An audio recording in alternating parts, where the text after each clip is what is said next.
Why don't we start with the circumstances that led to your disappearance? I was on a job interview. An expectant mother needed a nurse for the final weeks of her pregnancy and to help out once the baby was born. You remember her name? Maxie Jones. I was supposed to go to her apartment, but the baby's father contacted me and asked if we could meet ahead of time.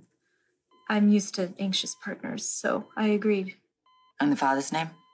Peter August. We met at the Metro Court. He seemed nice enough, a little type A, but that's not unusual for first-time fathers. I answered his questions and left for the interview. I remember walking out of the hotel, turning onto Van Ness, and that's it. The next thing I knew, I was in a cell. They didn't tell me where or why. Who's they?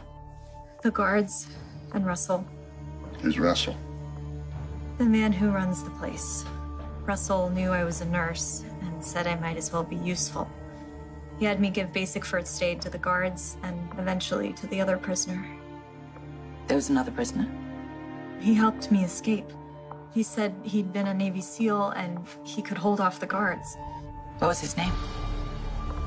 Drew Kane. Scout. How you escaped? It was Drew's idea. He said I had to earn the guards' trust.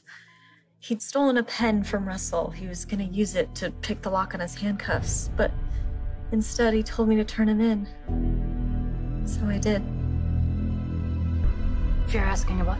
Did the ruse work? Did the guards trust you? Enough so that the next time they brought me to Drew's cell, I tricked the guard into coming inside. Drew knocked him out. We took his keys, we made it to the outside door. That's when Drew sent me on alone and went back to hold off the guard. He was so brave. You have to help him. Gotta find him first. Yeah, anything you can tell us about the location of the compound, that would really help. Trying to remember the... It's right by the ocean.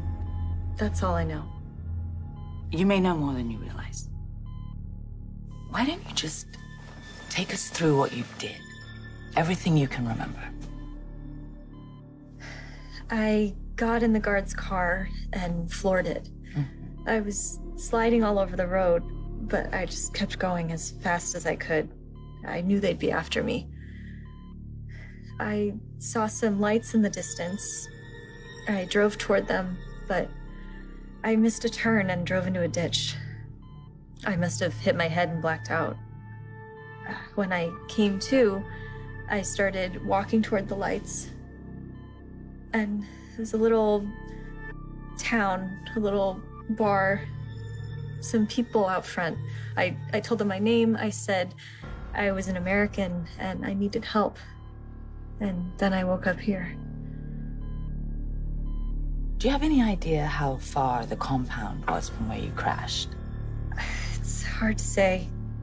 20 miles? Yeah. It was dark. I was just trying to stay on the road. You've been very helpful and incredibly brave. I still don't understand why this happened to me. Drew didn't know either. Who's your suspect? It's the last man that you met in Port Charles. Peter August. I'd hate to have...